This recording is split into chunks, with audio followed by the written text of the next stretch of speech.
Hello. I almost didn't see you there, but I'm really glad you joined. What I have for you today is something quite special. When the UFC is looking to put together a fight card, what they try to do is find ways they can maximize audience interest, whether that's having a big name star to put on top of the bill, or if they're going to a certain market, who can they bring in from the local scene to get people really invested. And I do something kind of similar with my videos. Sometimes it works, sometimes it doesn't. Now, the UFC and I share a common enemy, and that is, of course, the calendar. See, I like to try to put out a review or two a week if I can, and the UFC tries to put on a fight card every weekend. There's only so much you can really do with the resources you have. So what do you do if you don't have any big pay-per-view stars or popular cameras that you can really talk about? Well, you kind of got to do something a little bit different. A double feature in which I have two cameras that by themselves might not really have much interest in the audience, but I think together they're unique enough and worth talking about enough, and their shared powers of two would be better than each of them individually. And the cameras in question are the Fed 5B and the Argus V100. The Argus was sent in by a lovely member of the channel. Shout out to you, good sir. Appreciate it very much. And it was an absolute joy to shoot with. The Fed 5B is my own camera that I purchased recently, and it was less of a joy to shoot with, but still very interesting. Now, there are a few problems that I want to discuss before we get into today's film, and one would be the quality of the negatives. Now, this is in part due to my inability to invest properly because I decided to develop the film at home. Now, that was a very fun exercise for me to do. I've always enjoyed developing my own film. It's just the post-production process I've always had an issue with. Yeah, the negatives are not going to be great. I did the best I could with them, and maybe at some point in the future I will try to rescan them, but I did have some rather salient thoughts on the cameras that I thought were worth including.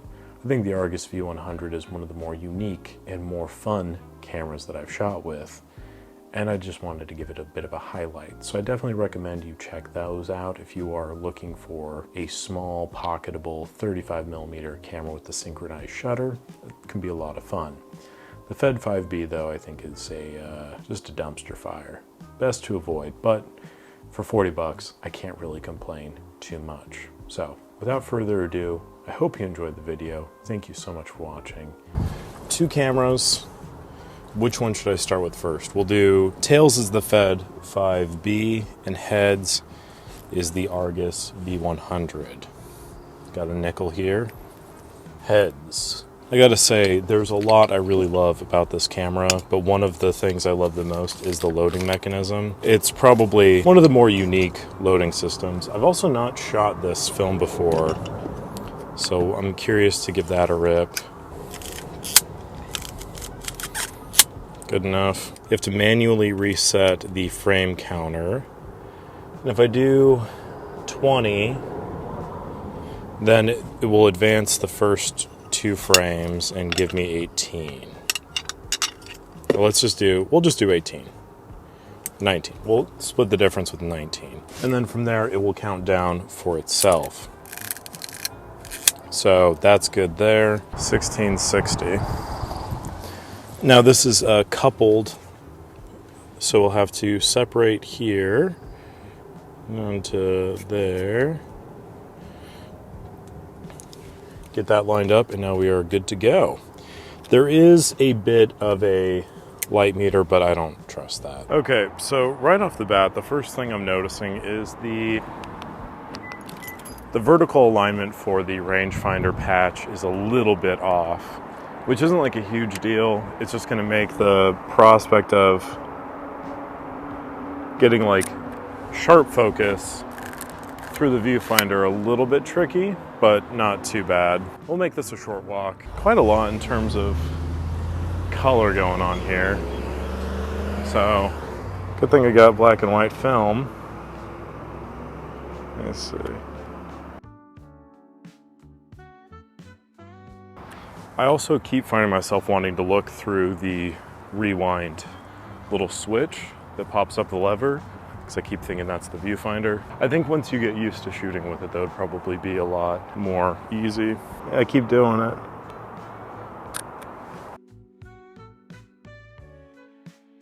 The way that the hill slopes down there with that door. I just think look kind of cool. I've not shot black and white for a long time, so I kind of have to remember what I'm looking for here. But I kind of want to just try to find some interesting shapes. Like that kind of looks nice, right? I like how the forest is kind of framed here, but I don't know. I feel like with that, the deck sticking out, it just kind of adds a little bit too much noise. And then there's the chain link fence too. There's some smoke out there, and then that bird on the wire, which does look kind of cool. Not gonna get any of the smoke, but I'm getting the tail or the top part of that building up there, which is good enough for me, I guess. The advance on this is nice. It feels, it's ratcheting, it's solid, but it's still light, you know? It has like that nice tinginess. Form factor of this thing is wonderful. It reminds me of some of those like older folding kind of medium format cameras. But because it's an Argus, I don't even know how much these things are worth, but I don't think they're worth that much. From what I read about it, it's the last attempt that they were going to make to try to make like a really high quality product. I think these were produced in Germany, not in Michigan. I like that. Up the hill there, I think that looks kind of nice. I'm going to assume it's a little darker there, so we'll do 860. The faster speeds typically on these like leaf shutters end up being more around, I think even like from the factory they were never quite at 500. People will argue about it, but that's fine. I want to see about the close focus on this. Not awesome. So this tall one here should be in focus. That's the like sub 3 feet focus minimum or whatever. Not really a macro camera. But what I would say is this is a very high quality camera, right? Like this is high quality for me, just an average kind of consumer. I really like the, ooh, I fucking love that. That's so sick. Average consumer, there's elements to this camera that I can appreciate and enjoy.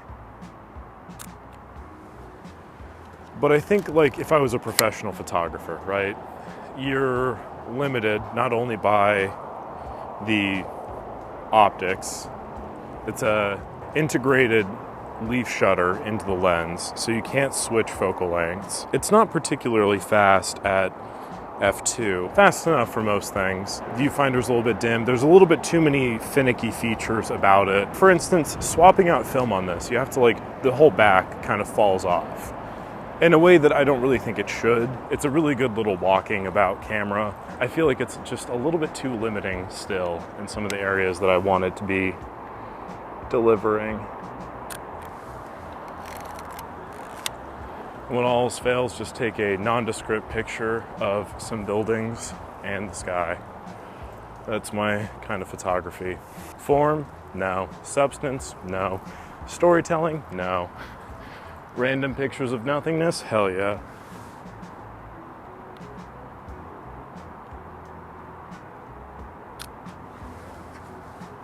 See, that looks good, right? Good thing it's black and white. The Argus V100, it's a really weird camera. Not one that you would necessarily expect anyone to talk about.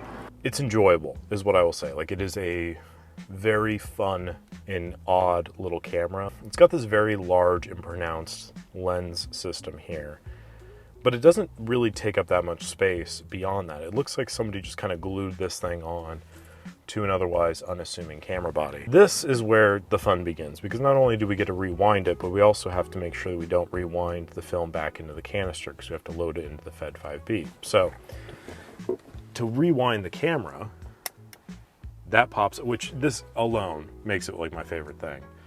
And then we have to disengage here, and then we just have to rewind.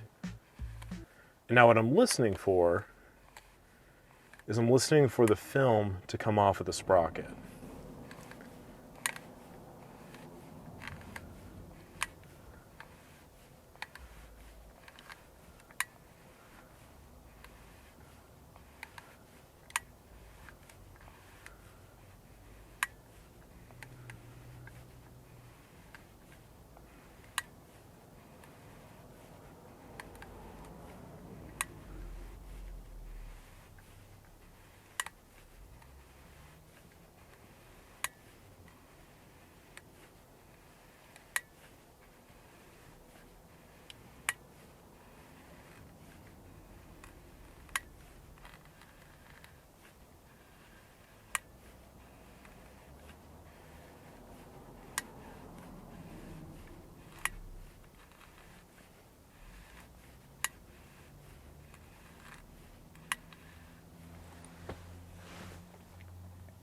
I don't feel good about that.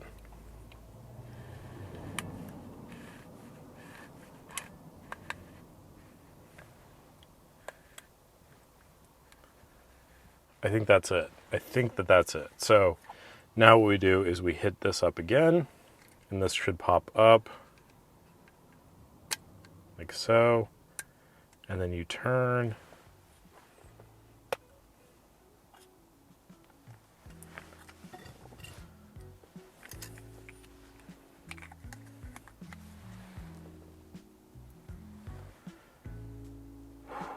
I am so good at some of the weirdest things that you can be good at. And now we will load up the ever-loving and unassuming Fed 5B.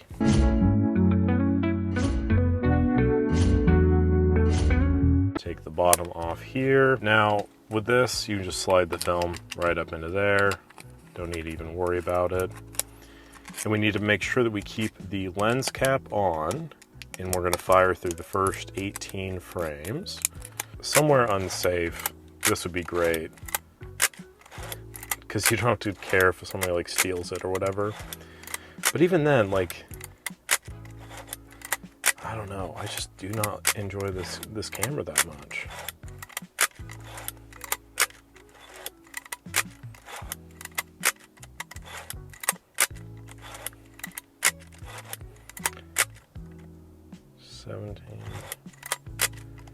I might be either blowing a frame or double exposing one, but I think I went past 18 just to be sure. The frame counter on this is uniquely terrible in ways that I can't even really describe, but that's okay. I think what we're gonna do now is go get coffee because I am in dire need. Yeah, so coffee, and then we'll finish up this adventure, and then we will get started on the next one. Hi. Hello. How's it going? Yeah. So cute. Bear with me for 2 seconds. Okay. It was muted. I muted the mic. Awesome. I got a 416, that does not seem right.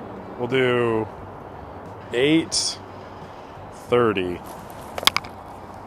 Let's see. Ugh. I do not like this camera.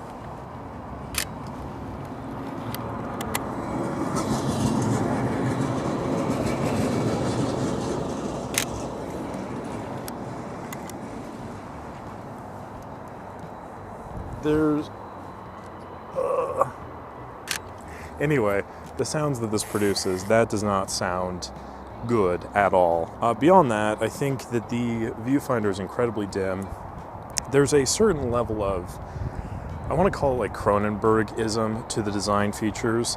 Notably, the painful eyepiece on the viewfinder. I feel like if I'm going to look up to it and somebody was to like lightly tap it, I will have some kind of like cornea surgery impromptu vis-a-vis the viewfinder, which again is so dim, it's like my future. There's somebody dancing over there, which I think is worth sharing. Anyway, the thoughts thus far. Overall, though, the weight of it does feel good. The lack of ergonomic design or care for ergonomic design does benefit because it is very easy to just kind of hold on to. The shutter itself is not very noteworthy in terms of quality. It's not something that I'm excited about using. And beyond that too, the advanced lever just feels a little frail and fragile. Oh man, I'm almost done with the roll though, so that's exciting. But I just wanted to finish up the roll and finish up some thoughts. And the camera just died. Okay, cool. Back already. I'm glad that you made it through. Thank you again so much for watching. Again, apologies for the negatives, not my finest hour there, but we will get there at one day in the future. Until then though, thank you again for watching. Appreciate it as always. Like the video if you enjoyed, subscribe to the channel, and I will catch you on the next video.